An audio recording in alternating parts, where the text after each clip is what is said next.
Hey everyone, thank you so much for tuning in and are watching Beside Her. My name is Crystal. And I'm Nelly. Oh, really? Already she's being silly. Anyways, we are here for our next episode and we're excited. This one, we're spilling the tea on us. Yeah, we're gonna put ourselves on blast. Put ourselves on blast. That's such an old phrase. It is. If you're from 978, you already know. Yes. But yes, today we're going to be talking about controversial things that we do as parents or as moms. Mm-hmm. Even sometimes, I think I even talked about, I wrote some things down as partners. Maybe I don't really remember, but we're going to dive into all of it. And if you can relate, please don't make us feel alone in this. Please put it in the comments because we like to chat with you guys too. Or judge us, for real. Or absolutely judge us. We're open for all the criticism. Yes, we are. And we love it all because why else would we have a freaking podcast if we're not open to the criticism? Amen. Good. She grew up. I'm in my open to criticism era. I'm in my I don't give a what do you think about me era. Okay, girl. Because you know what? And we said this right when we were walking into my apartment. We did. She told me, she's like, you don't give yourself enough credit. I'm like, you know, you're damn right. Because I don't. And if I'm not my number one fan, who is going to be my number one fan? Wow. I'm just gonna, you know what? So this episode, I'm just gonna sit here and just listen to you. You're good. And don't we love her leather jacket? I'm hiding the chichos today. I'm just a little insecure. I am. Are you? You know what? This is a great segue into our check-in segment. Why do you feel that way? Let's check in. We're checking in. I love it. How do you feel, sister? I feel, oh my gosh. Okay, no, for real. For real. Other than that, it's working. I've been losing a couple pounds here and there. Okay, your girl's working. She's working. This is simply for the podcast. Absolutely. Okay. It is what it is. Because I'm losing the pounds, but I'm also I'm happy and living my best life. You know what I mean? So mentally, I feel great. I have so much to look forward to this year with other plans. I'm really, really getting into this running journey. Oh yeah, it's a new thing of hers. Oh my God. I'm so into it. I'm trying to get my mom into it. I'm trying to get my sister into it. But it's just such a fun sport. It's so fun. And I think for me, why I'm pursuing it so hardcore is because I want to feel like an athlete again. I really want to feel like an athlete. Yeah. Yeah. Because you've always been that sportsy. Like always. Kickboxing, I played rugby in college. Yeah. Kickboxing like softball growing up. Yes, I played I've always played sports. Always. And always competed. And now doing this, running, and I told him I have a race coming up. Mm-hmm. And he's like, you're really racing? And it's like, it's a race, but it's like me versus me. Me versus me. Me versus me. Don't ever. It's me versus me. Y'all ain't even up here. It's me versus me. Like, I'm a first-time beginner runner, and I've accepted that. Like, my pace is really slow, which is fine. But I love the journey, dude. Yeah. It makes me so happy. Literally, mentally and physically, the journey. Mentally and physically. Yeah. Yes. I love that for her. Thanks. Honestly, I'm thinking about joining her in the race. So yes. We'll see. But I also have tendonitis in my knees from track when we did track in high school. So that's also a struggle, but we'll see. Mm-hmm. We'll see if my body, I don't know, healed up. I haven't ran in years. Yeah. Since high school. Oh, that's a long time. Yeah, definitely. Because I didn't do sports in college. Anyways. Yeah. Hold on, pause. Because I'm vlogging. I forgot to say, we're starting to vlog. Oh, here we go. I'm vlogging. And we have started filming for the pod. Cheers. We just did our check-in segment. Mm-hmm. And we're just going to keep going. This is behind the scenes. Behind the scenes of Behind Her. Behind the scenes of Beside Her. Exactly. We're filming 2 pods today, so I'll check in after we do that. So, sister, how are you feeling? Mentally and physically. Do it both, because I did both. Yeah, I did my Get Ready With Me, which you'll see before this pod posts, but I had severe anxiety this morning. Oh my God. I did. What the hell? I did. It was really bad. Like, my stomach hurt, my head hurt. I was like, my Get Ready With Me, I'm so sorry. Well, I'm not going to say sorry because I'm human and I have anxiety. I struggle with anxiety. Even in my Get Ready With Me, I was barely smiling. 5 minutes in, I was like, oh my God, I haven't smiled. Oh my gosh. There's just so much going on in my head because I'm terrible with change and I'm trying to be more open to change because life is always changing? changing. Everything. I need to put in this coming week my notice that we're not living here. Oh, mind you, we don't even have a set place that we're moving into, so it's like that is stressing me out because I wanted something set already. I hear you, but everything's gonna figure itself out. She's not gonna be homeless. No, that's the biggest thing. I was literally praying last night. I'm like, I'm not gonna be homeless. I'm just that person. I need something set. Right. You don't know where you're gonna go. Exactly. Gotcha. Yeah, there's just so much change happening. Every time around my birthday, I also get severe anxiety. Oh my God. I hate my birthday. Like, it's just, I don't like the attention. That's why I'm glad it's Mother's Day too. Gotcha. I'm like, Mother's Day brunch, everyone, moms, come. All of us. It's all about us today. Yeah. Sometimes I need to give myself credit, like you said. Sometimes I do need to have a day. The time. I was talking to my best friend. She's like, it's your birthday. What do you want to do? And I was like, nothing. It's Mother's Day. She's like, Crystal, it's your birthday. We're going to make it special. She doesn't even know. See, that just... No, it's not. Anxiety. I'm sorry. It's not. I don't like surprises either. No, we're not. I'm not surprising you, but okay, I'm obviously going to make it special for you. Yeah, we're going to have a good day together. With you. But yeah, so lots of anxiety, but this pod has saved me mentally because I have something to look forward to. Like, if I didn't have the pod today filming, I would have been on this couch, like, literally, like, stressed the fuck out. Yeah, and sitting in my anxiety. But I was like, you know what? I feel it.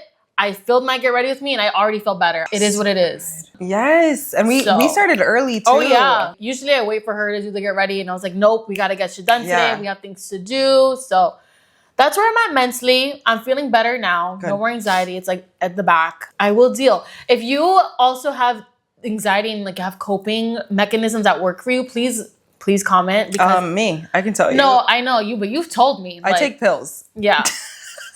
Which I'm not there yet. If it gets that serious, I'm going to have to like really seek medicinal. But I'm trying to find natural ways first before I go there.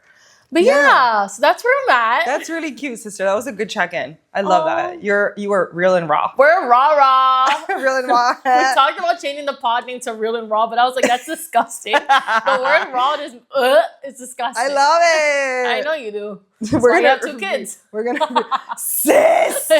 That's what I think about. That's what I think about when you say raw. I'm like, ew. You nasty. Anyways, real and raw. Let's please jump in because I'm literally getting goosebumps. It's disgusting. Okay, so controversial things we do as parents. I can go first. Go. I would say... well, let's start with a disclaimer because we do a discllaimer. Huge disclaimer. Every single time. Huge How preface. we parent, it's not the right way. It's also not the wrong way. Right. It's not... I know, I got you there. I gotcha. It's not the right way. It's not the wrong way. It's not the way. It is our way. And it's what works for us. And what's worked for us. And that's it. That's the only disclaimer we're going to say. Period. Period. Done. Short and done. Yep. Go. Pod is over. That's all, folks. No. So this is a good segue into kind of our last episode where we talked about our pregnancy journeys. In the hospital when they... Last episode. No. Yeah, dude. Oh, Dios. It's been so many. I know, we're so many. There's so many. In one of our previous episodes, we talked about our pregnancy journeys and giving birth and stuff like that. So when I was in the hospital, they went to check on Giselle and see how she was like latching and stuff. And they saw that she had both ties, lip and tongue ties. So she has both ties. And they were telling me, you know, you should really get this cut while she's here. And she was literally like 10 hours old. Yeah. You should really get this cut for her so she doesn't have a speech impediment when she's older. Should she make sure she can eat better and latch better? I was literally talking to my sister because she was already working. I said, what do I do? Oh, I never heard about this stuff. Like, I didn't know what that ties were. And so I just trusted my gut. I knew that she was latching well. Even my sister, before she left, she was like, wow, she's a great eater, this girl. Yeah. She was perfectly latched. And I put her right there. Boop. Yep. Placed her on the boob. Pow. She physically and literally did. And she was eating great the whole time she was there. And so I told the consultant, the lactation consultant, I told her, honestly, no, I'm not doing that. And I will see how she does this week when I bring her home and how she does with the breastfeeding and stuff. And I never did. And she is now 30 pounds. And so heavy. She's almost as tall as her 1.5-year-old, almost 2-year-old. She's very tall and very healthy. She eats amazing. So good. She's still breastfeeding, so she loves it. And she's doing great. She's thriving. So I guess that's like something controversial is not listening to medical advice. I'm going to re-say this because I don't want this to come off the wrong way. So if we're ever added at some point, I just want to be sure that this is also added with it. We are not against doctors, nurses, or like lactation consultants or lactation specialists. Yeah. I've had friends who've reached out to lactation specialists and have helped them tremendously with their breastfeeding journey.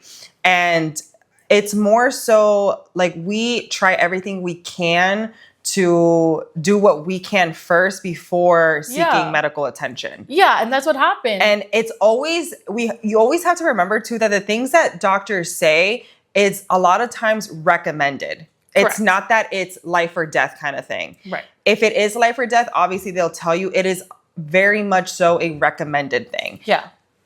It's going to sound like you need it because of the way they present it to you.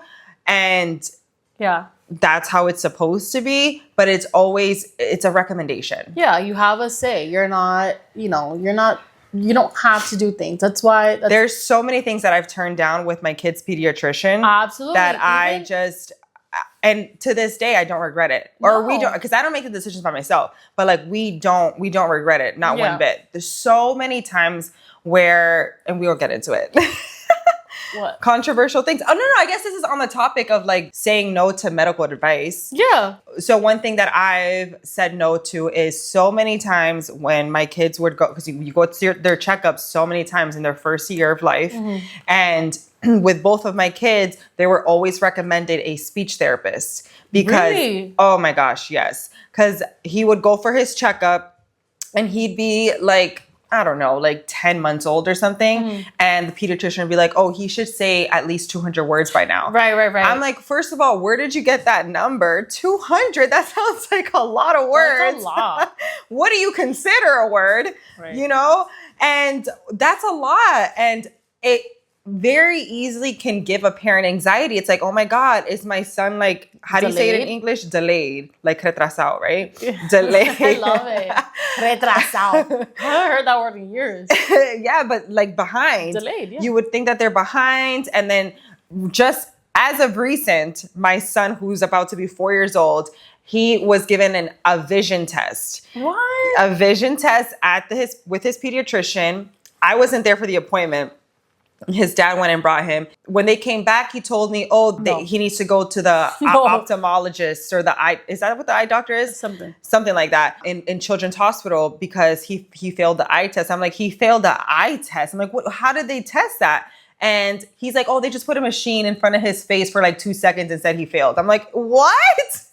What is happening? So obviously they put in the referral and they called me and I was like, do I need to do this right now? She's like, no, you don't have to, but I can give you my number whenever you're ready to give us a call to schedule the appointment. I was like, okay, thank you. I haven't called because I'm not going to. That's why I'm eating glasses. I know. I'm like, no, my son can see. So you know what I do? How many fingers am I holding up? What is this? Like from far. Now you're like a little worried. Puppy, you're like, what it's the in my head. She put it in my head. And I told my mom too. She's like, Nelly, don't worry about it. Wait till he goes to school and they do the real eye test in school. That's true. Yeah. And so things like that, I'm just like, it's just so easy to be so in your head about it. Maybe like even 2 months ago, he was like, dang, maybe we should go get her lip tie cut because she like had a day where she wasn't eeating her breakfast. And I was like, she's just not eating her breakfast today. A meal. But I was like, it's just a meal. But she, like, it's just those things that they put in her head. No, she did amazing. She is doing amazing. And of course, if we need to, we will get the attention, medical attention. But I knew, knowing her, I was like, she is doing great. And I'm glad I listened to myself because I would have died if I had to hear her or see her in pain. Yes, it's unnecessarily. Sad. So, it's sad. No. It's very sad. Yeah. Here's an example of the opposite side of the coin with this. This is how I can prove to you that we don't hate doctors.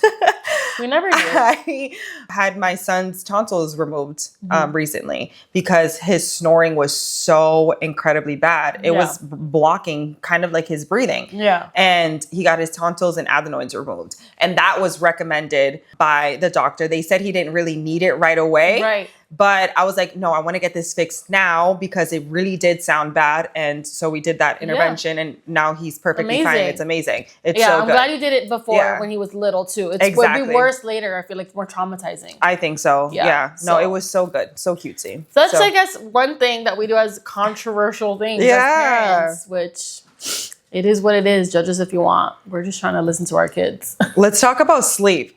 Yeah. So I'm kind of doing stages. So like baby stage, growing up. So sleeping. Sleep. I know it's very, like if you are on TikTok or social media in general, the whole thing now is about sleep. And even when I talk to my mom about sleep, how did she sleep train us? She's like, girl, I didn't sleep train you guys. You guys just like, were what babies. is that? It's a thing now. It's a thing nowadays. Back then, they listen to the baby. Oh, you want to wake up? Let's wake up. You want to go to sleep? You go to sleep. And the baby figures themselves out. Nowadays, it's such a thing. Cry it out method, Ferber method. There's method. So many methods. There's so many methods. So I was extremely overwhelmed when I had Giselle as a newborn because I'm like, I need to sleep train her. And so even now, she's 11 months and there's nights where she sleeps on top of me or her dad or in the middle of the bed or mainly in her crib. Hopefully that's what we try to do. But I don't have like a strict sleep schedule with her. I listen to her sleep cues throughout the day. And if she wakes up early one day at 8 a.m., then we start the day. If she wakes up at 10 a.m., sometimes she likes to sleep longer. She wakes up. I'm not going to ever be like, no, wake up. No. And there's moms that do that. And it is what it is. That's your parenting method. I'm not saying it's not okay, but I personally don't want to do that with her because I feel like I'm just trying to listen to her as a baby. And if it inhibits my sleep, it is what it is. You're only so small, so long. Yes. You know? Oh, that's so cute. You know, I know something. I was holding Amari, my younger one. Yeah. I was holding him. Younger one. He's huge. I was holding him last night while he was like drinking his leche before he went to bed. And I was just like holding him and cuddling him in his room with the nightlight on and the sound machine. And I was kissing him and I was like, oh my gosh, you're going to be only this little, like for such a minimal amount of time. Mind you, like Steven and I, or my man and I, we try to I kind of ask him all the time, like, can you put them to bed? You put them to bed. You put them to bed. Oh, it takes like 5 minutes now. Yeah, now. But now when I was putting him to sleep last night, I was like, no, I want to put him to bed now all the time because like, when am I ever going to have this moment again? Right. It's going to go by so fast. Yeah. My Zai, I just give him milk, put him on the bed and he goes to bed. Bed. And now, like with my little one, I'm like, oh my gosh, you're only little for so long. You're not going to want to do this with me all the time. Yeah. It's so sweet-see too. It's sweet. But there's also, for me, I've always mentioned this, it's like a balance beam for me where on one end, I'm like, I don't want to continuously do that to then make it seem like she has to sleep on us or with us or like on my boob. So I'm trying to like make sure, nope.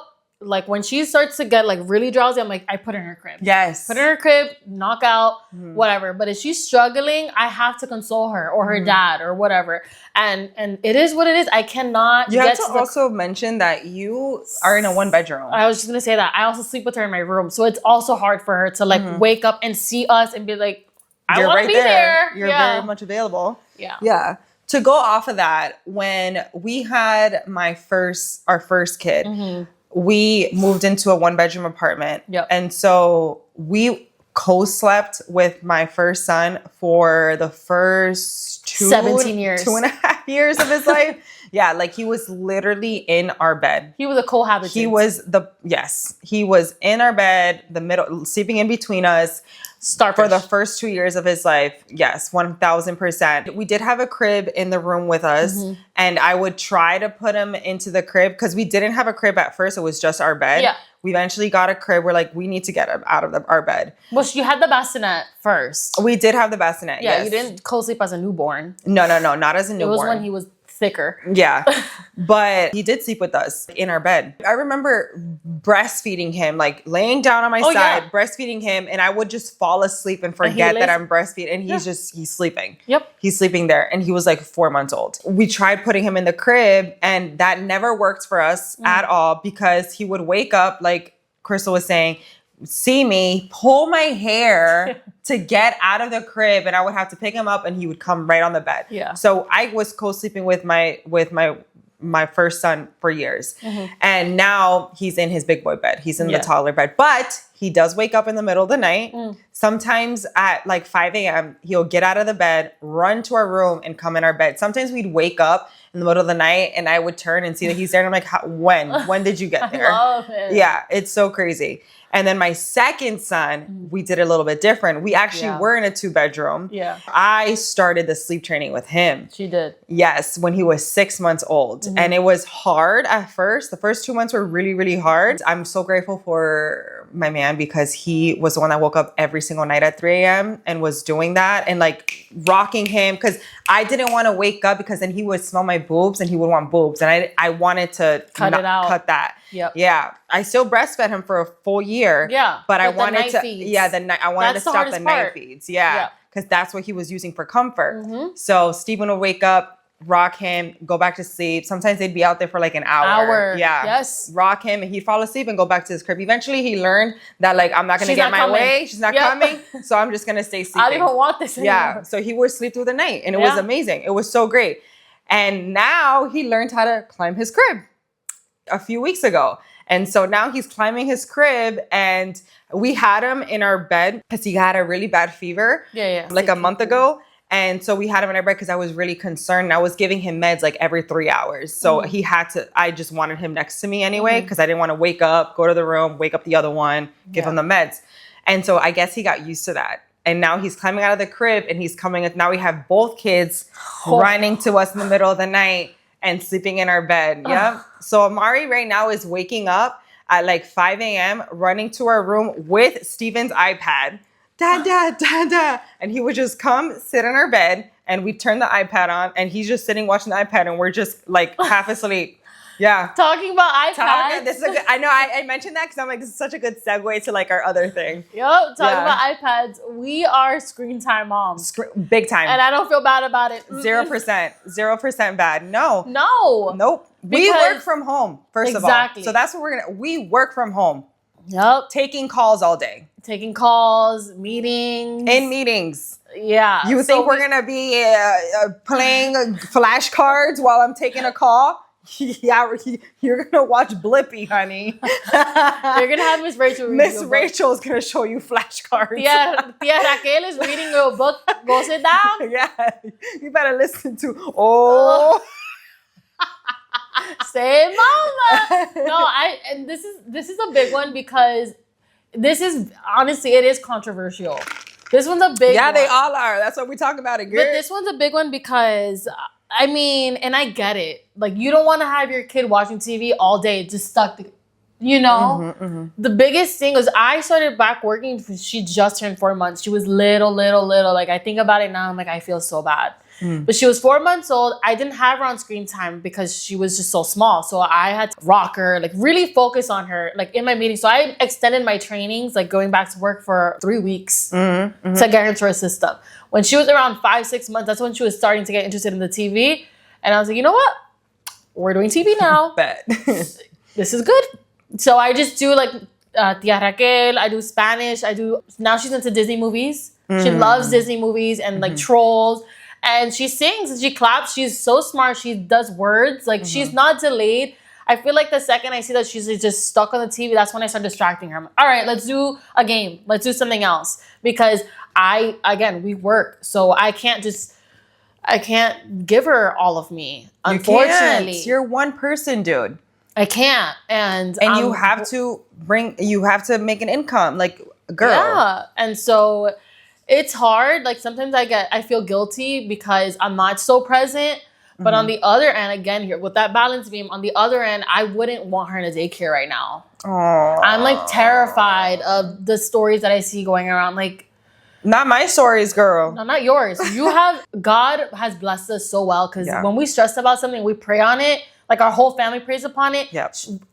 The blessings just come. And she has been blessed with daycares with her kids. Yeah. God bless those women. Yeah. But I'm just scared about like where I'm going to put her because that's in Boston. I can't go to that daycare. Around here, around like where I live, I don't know a lot about daycares. I don't know about all that. And it's very scary. It's a scary, huge first step. Yeah. It's such a big step. I knew I didn't want to put her in daycare. I wanted to save that money. I was working from home. And it's mad expensive, I was going to say. Yep. I was working from home. So it's what works for us. And if she needs to be on the TV while I cook dinner, she needs to be watching TV and playing with her toys and stuff. It is what it is. Disclaimer, hate using the word hate because it is such a strong word, strong negative word. But when I tell you I despise working from home with my kids, I despise it because of that guilt. The guilt. I feel so bad for them. Yes. Like it's not their fault that it's not, and then I get so flustered and frustrated because I have to give my work this attention, but my kids are right there and they want my attention. Obviously, I'm going to choose my kids over my work. Yeah. My supervisors are so understanding. I've been blessed with the best job ever. Me too. Unfortunately, I hate that it's coming to an end, but I've been blessed with such amazing management and really supportive, really understanding that if I say, hey, I need to step away because I'm with my kids, I only work from home with my kids once a week. Yeah. And it's for maybe 4 hours. But I didn't. I used to work 5 days a week and I have 2 kids. Like that, going from 1 kid working from home to 2, it is such an astronomical difference. It is insane. It is absolutely insane. So I hate working from home with them and I have to utilize screen time. I put a TV in their room for that reason. Yeah. And that was one thing that we were never going to do. We're like, we're not going to have TVs in the room. They already have, when they got their first tablet for Christmas from their grandparents, I was like, why did they gift them this? Like, this is ridiculous. Now it's everything I want. Yeah. I love it. Charge it up. Yeah, let's charge it up. You need my phone? Here you go. It's just, it's so needed. It's so needed. And yes, it's scary with the content that's out there that kids can get into, but you can limit that stuff. You can 1000% limit it. I know what my kids are watching at all times because I have parental controls on everything. That's why I freaking love Apple because they have the best parental controls on everything. Apple is so good at that. And I love Apple products for that reason. There's so many kid-friendly things that you can do on Apple. You can limit the screen time. You can put the night vision on for the eyes. You can do... I didn't even know that you could stop. You could put like a time limit. You can put a time limit. I had a time limit where it's like, it'll shut off. Like you cannot touch any apps or anything at like 7 p.m. And it shut off and my son was like... He was tight. Mommy, it's broken. I was like, yeah, puppy, it's all done. He's like, no, I want it now. And I was like, okay. And I would just turn it off. Whatever, dude. Like, it is what it is. A big thing that we were talking about on the way to film was about how the times have changed. If it wasn't for the way the economy has been set up and women's rights, fighting for equality. Yeah, we fought for our rights to work and to do all these things. The gender roles have changed. No, I know. Tremendously. It had to because of the economy. I get it. Yes. Like, I would love to just live on a farm and just focus on my kids 100%. But that's not the reality right now. We have to literally work. We have to cook and clean and stuff. And our kids just have to... We also need to get with the times. Like something we talk about too is about evolution. You know, we need to literally get with the times. Get with the times because things are changing. Things are evolving. Our kids are growing up in this generation where everything is on a screen or electronic. You pay with your phone. You pay here. Like, what is cash? Yeah. You know? That's a fact. So... And I love it. I love the biggest thing is the control. You have the control as a parent, making sure to utilize that because it's almost impossible. It's so impossible. It's in classrooms. Yes. There's no way to avoid it. So why not it be introduced at home? Embrace it. I love technology. I love it so much. I think it's so fascinating that my 1-year-old knows how to swipe through videos. Like, I think it's so funny. I think it's hilarious. I'm like, that is so cute. Yeah, Giselle grabs my phone and she goes like this. I'm like, I can't with the thumbs. The thumbs, like, dude, I love that. I love it. I freaking love it. I love it. I'm embracing it. And I love technology. I'm a huge tech person. She is. She just got an all-electric car, and it's a freaking computer. I love my electric car. I love it so much. And I'm going to teach my kids all about technology. I can't wait to give them an Apple Watch. Like, I can't wait. All right, we're moving on. This is I love it. I love it. Okay. Not them to get, I have nap time in 4 minutes. Yes, I love it. Let's go on to things we'll do in the future that are controversial. I think a big one is, and I was reading upon this too. That's why I put it on here. Really? Yeah. Oh, okay. I was doing research. I care. You care? I care. I want Giselle to know her sex. Like, as a female, she is a female, right? With the vajayjays and the organs. So I want her to know her sex. Like, I want her to know, yes, I am a female. And in this world, there's gender roles, though. Gender roles are now social constructs, and there's like 50,000 genders now. Yeah, just a little bit less than that, but yeah. No, there's many, rather. Yeah. And love that. Like, I love people who... We are allies. Fully embrace it. Yes. Because it is a social construct, and there's people that, you know, relate to who they are in different ways, and it is what it is. Yes. But again, something that we talk about is embracing things that are happening. And so she's growing up in a world that's fully about all about it. So I want her to know when she grows up, yes, you are a female and I identify you as a girl. But, you know, if you suppose we're shopping and she wants to grab a monster truck or a car or a boy toy, I'm not going to ever be like, no. That's not you real. You can't do that because it's a boy toy. Such a big one, dude. It is. Man. There's people in this world that, like, especially for boys. Yes. My boys, I have run into this so many times with grandparents. Oh, yeah. Finish. And especially with boys, it's like, you want to grab a pink toy? Absolutely not. Yep. And that is so, for me, extremely toxic. That is not allowed in my household. Let me just say that. I don't like it. Personally, I don't like it. Yeah. And if that works for you, it works for you. And I'm not judging you for it. I just personally don't want it for my child. Because I'm not going to ever restrict you from something that you want. For what? Yeah. What is that going to do for you or harm you physically or mentally? Yeah. How? Exactly. You know? So that's something that I want her to grow up knowing is you like what you like and it is what it is. I fully love you still. Yeah. Unconditionally. Yeah. My son, he had been gifted a bunch of Mario toys, and one of the toys was a princess. Oh gosh. Princess from Mario. Princess Peach. And I can't remember who said it, but he started playing with Princess Peach, and someone was like, no, you don't play with that one, you play with the other ones. I'm like, no, he can play with Princess Peach, that's totally fine. I'm like, that is not the way that we're gonna do things around here. Sorry. I am on the same boat with that 1000%. If my boys wanted, I hate... Wow, again. God, I need to stop using that word. I mean, but it is what it is. If you hate it, you hate it. When I was pregnant with them, one of the oh my gosh, I have to tell this story. Say, I'm not stopping you. I literally was like, we're never gonna talk about mommy in any of our podcasts, but I have to bring her up. She's always brought up in our pod. Love it. But my best friends, my friend group, they know me where first of all, I never wanted a baby shower. My baby showers were planned by my friends. Blessed with my friends. But it was first time, but it was also pandemic time. So that's why you were like, no. Yeah, but I also never liked baby showers, gender reveals, none of that stuff. My friends threw me a big baby shower, a surprise baby shower when I was pregnant with my first one. And they know me. I knew I was having a boy, but I was like, if anything, I don't want nothing blue. I hate it. Like, I just hate when it's pink. All blue and it's all pink and it's all whatever. I just hate that. I'm like, there's so many neutral colors. And that's why a lot of people were like, why aren't you finding out the gender or the sex of the second one? I'm like, because I don't need to. Like, it's fine. Is what it is. What am I going to buy them? You can buy them whenever you want. Like, it doesn't matter. It doesn't have to be blue or pink. There's other colors out there. Yeah. But they're so stuck with that. My mom knows that too, that I don't want, if I'm having a boy, I don't care for anything that's blue. Like, I don't care for it. Not that you're opposed to it either. I'm not opposed to it. It's just me. It's just for me. I don't care if anybody else does it. It's my opinion. Yeah. It's like, what are we training them to think? Exactly. Why is blue associated with boy and green, pink with girl? Who did that?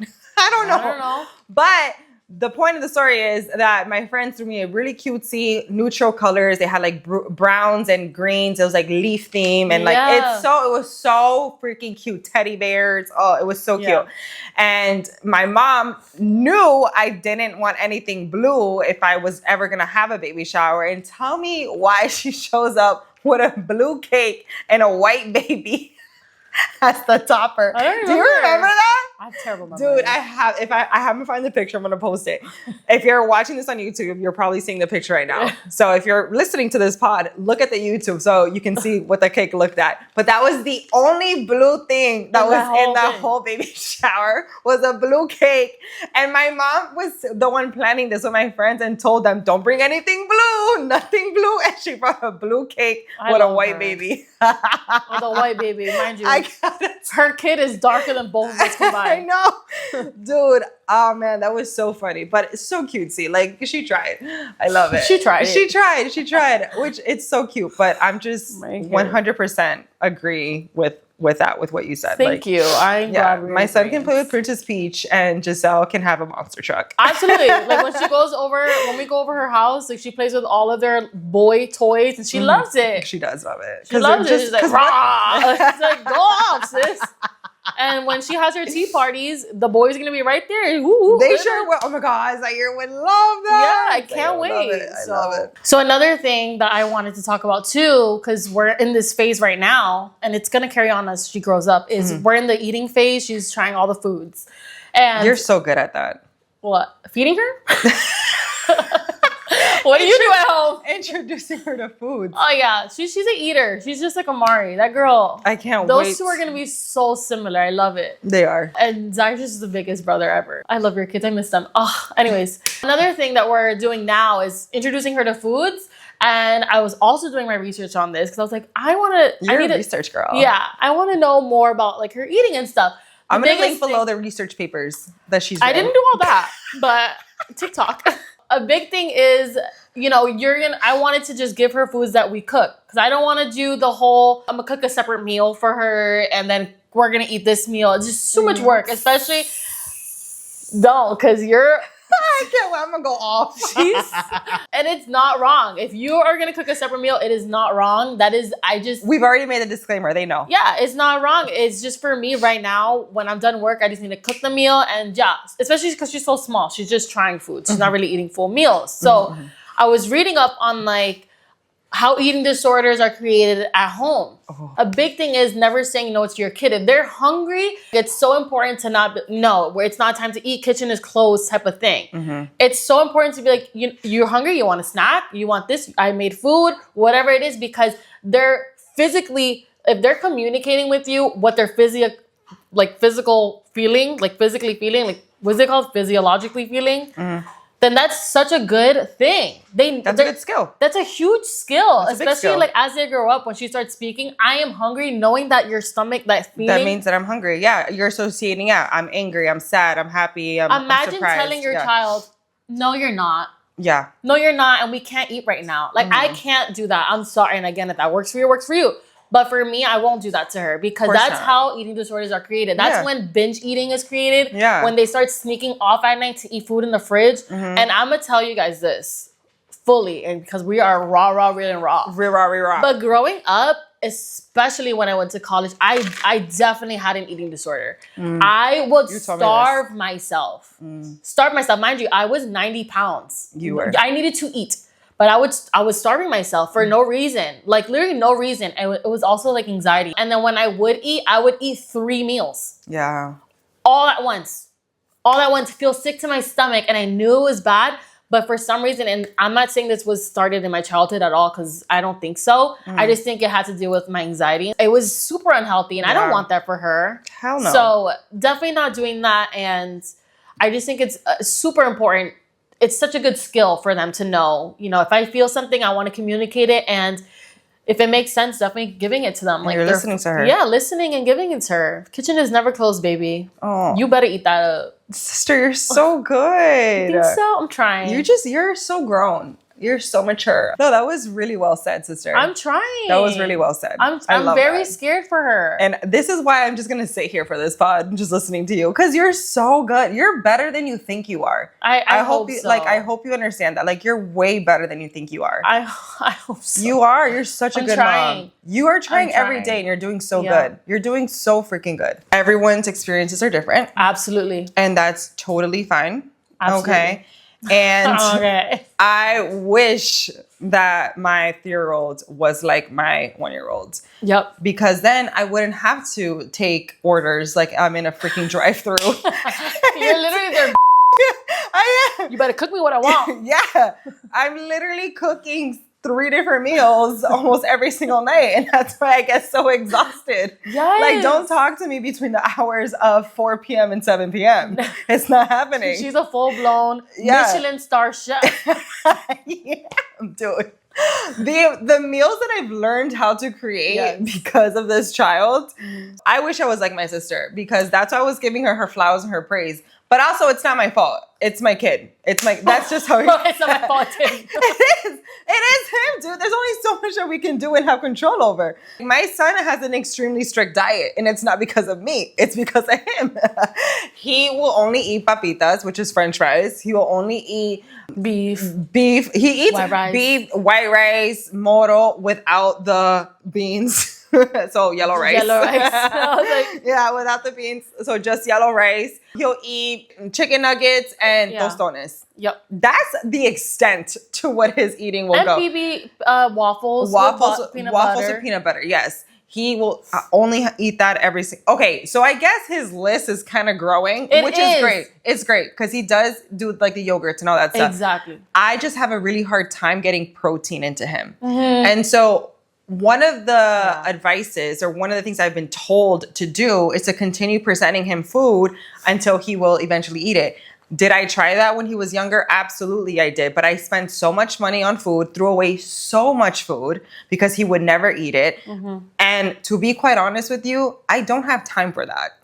I do not have time to sit there and just wait until he eats his food. Yeah, the token thing that you were doing too. I can't. I was doing a token board, and that helped for 1 meal. I was just gonna say 1 meal. Yeah, 1 meal. That helped for 1 meal. And I had to cut a cookie into little pieces. Eventually, he's so smart. He knew I cut the cookie into little pieces and would ask for the whole thing and then would refuse the veggie or the protein.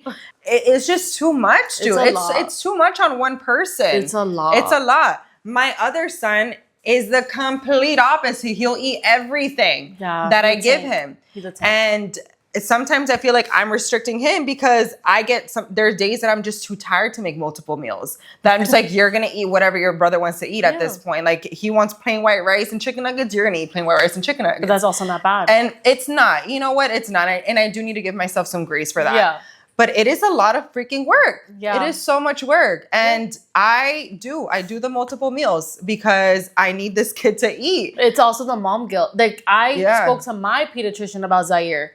Literally. I was like, my nephew, he's in this stage right now. She's like, how old is he? Yeah. I was like, he's a toddler. She's like, girl. Yes. She's like, girl, these kids thrive off of one Cheez-It for the whole day.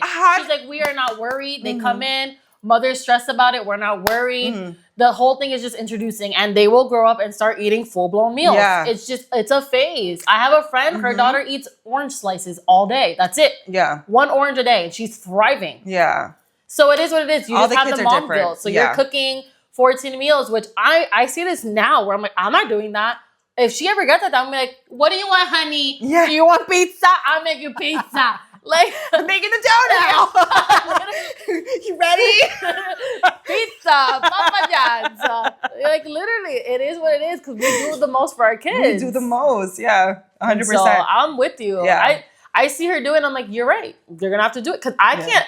And he's probably not even hungry. He's fine. But we're just there like, no, you have to eat. I would make him like a pot. I would make a pot of rice. I use like the smaller little ones. The little small pot of rice. And he would ask for seconds and thirds. And like 2 nights ago, I gave him like 4 plates. Yeah, of, he's of getting rice. there, sister. Yeah, He's he was changed a eating. lot. He was eating. Yeah, It's also the surgery. He used though, to be so bad. Yep. I think the so surgery it's funny that you mentioned that because his pediatrician was telling me that advice, like present the food, yada yada.